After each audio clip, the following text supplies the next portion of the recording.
আকৌ অসমত চাকৰি ওলাইছে বহাগৰ পূৰ্বে ৩৫,০০০ নতুন নিযুক্তি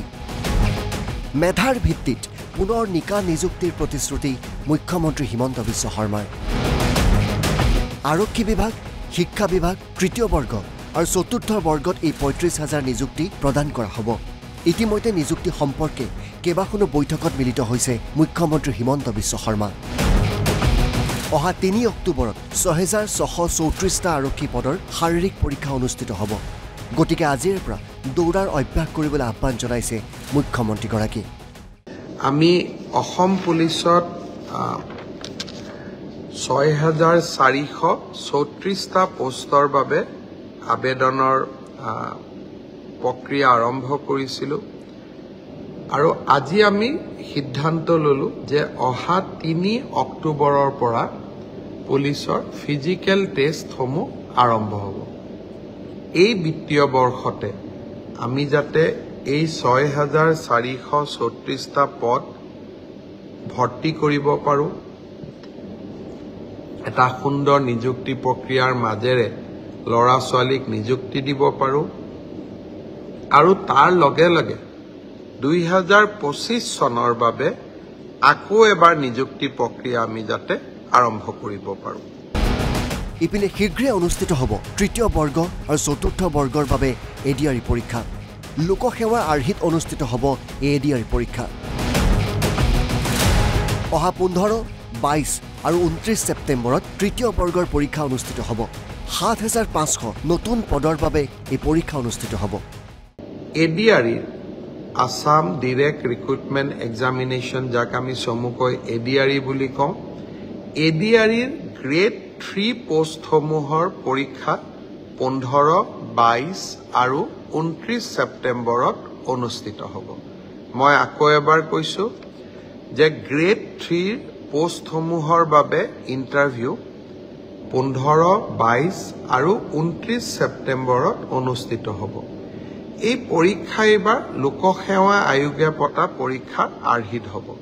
প্ৰথমতে প্ৰিলিমিনাৰী পৰীক্ষা হ'ব তাৰ পিছত মেইনছ হ'ব আৰু মেইনছৰ পিছত আমি ভাইভা প্ৰক্ৰিয়াৰ মাজেৰে আমি সমগ্ৰ ইণ্টাৰভিউ প্ৰক্ৰিয়াটো সমাপ্ত কৰিম একেই ব্যৱস্থাৰে অনুষ্ঠিত হ'ব চতুৰ্থ বৰ্গৰ বাবেও পৰীক্ষা অহা ২০ আৰু ২৭ অক্টোবৰত চতুৰ্থ বৰ্গৰ পৰীক্ষা অনুষ্ঠিত হ'ব ৪,৫০০টাতকৈ অধিক নতুন চাকৰি হ'ব চতুৰ্থ বৰ্গত ঠিক সেইধৰণে চতুৰ্থ শ্ৰেণীৰ বাবেও আমি একেটাই ব্যৱস্থা হাতত ল'ম প্ৰথমতে প্ৰিলিমছ তাৰপিছত মেইনছ আৰু তাৰপিছত ভাইভা ভচি গ্ৰেড 4 বা চতুৰ্থ শ্ৰেণীৰ পদৰো প্ৰিলিমছ ২০ আৰু ২৭ অক্টোবৰত অনুষ্ঠিত হ'ব আমাৰ গ্ৰেড 3ত প্ৰায় ৭,৫০০ পোষ্ট আছে আৰু গ্ৰেড 4ত প্ৰায় ৪,৫০০ বা আৰু অলপ ১০০-২০০ বেছি ইমানখিনি আমাৰ পোষ্ট খালী হৈ আছে এটা স্বচ্ছ নিযুক্তি প্ৰক্ৰিয়াৰ মাজেৰে আমি এই পদখিনি পূৰণ কৰিম ইয়াৰ লগতে অনুষ্ঠিত হ'ব প্ৰাথমিক শিক্ষা বিভাগৰ শিক্ষক নিযুক্তি প্ৰক্ৰিয়া বিজ্ঞানৰ দৰে হাইস্কুলতো নিযুক্তি দিয়া হ'ব গণিত শিক্ষক এলিমেণ্টাৰী এডুকেশ্যন প্ৰাথমিক শিক্ষা বিভাগৰ শিক্ষকসকলৰ নিযুক্তিৰ প্ৰক্ৰিয়াও খুব সোনকালে আৰম্ভ হ'ব অৱশ্যে ছেকেণ্ডাৰী এডুকেশ্যনত আমাৰ অকণমান সময় লাগিব কাৰণ প্ৰথমবাৰৰ বাবে অসমত আমি গ্ৰেজুৱেট টিচাৰ মেথছ বুলি এটা নতুন পদ সৃষ্টি কৰিব খুজিছোঁ আমাৰ স্কুলবিলাকত হাইস্কুলবিলাকত ইমান দিনে গ্ৰেজুৱেট টিচাৰ সায়েন্স আছিলে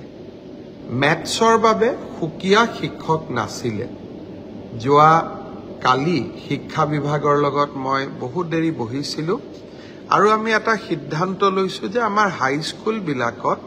গ্ৰেজুৱেট টিচাৰ মেথছ বুলি এটা সুকীয়া পদ হ'ব লাগে যাতে গণিতৰ ওপৰত আমি একোজন শিক্ষক নিযুক্তি দিব পাৰোঁ গণিতৰ শিক্ষক নোহোৱা বাবে আমাৰ স্কুলসমূহত শিক্ষা ব্যৱস্থাত বহুত জটি পৰে শিক্ষা বিভাগে কেইবা হাজাৰো বিশেষকৈ প্ৰথম অৱস্থাত প্ৰায় 2000 গণিত শিক্ষকৰ পদ সৃষ্টি কৰিব লাগিব সেয়েহে মাধ্যমিক শিক্ষকৰ নিযুক্তি প্ৰক্ৰিয়াটো এমাহ বা দুমাহ পিছত আমি আৰম্ভ কৰিম সেই হলেও মোৰ লক্ষ্য যে এই গোটেই পোষ্টখিনি গ্ৰেড 3 7600 গ্ৰেড 4 5000 পুলিচত 6434 এলিমেন্টাৰী এডুকেশ্যনত 5550 গৰাকী শিক্ষক সেকেন্ডাৰী এডুকেশ্যনতো প্ৰায় 8000 শিক্ষক এই গোটেই অৰ্থাৎ প্ৰায় 35000 নিযুক্তি আমি মাৰ্চ মাহ বা এপ্ৰিল বিশেষকৈ বহাগ বিহুৰ আগতে আমি শেষ কৰিব খুজিছো চলিত বিত্তীয় বৰ্ষতে এই ৩৫,০০০ নতুন চাকৰি নিযুক্তিৰ লক্ষ্য লৈছে হিমন্ত বিশ্ব শৰ্মাই ব্যুৰো ৰিপৰ্ট NB নিউজ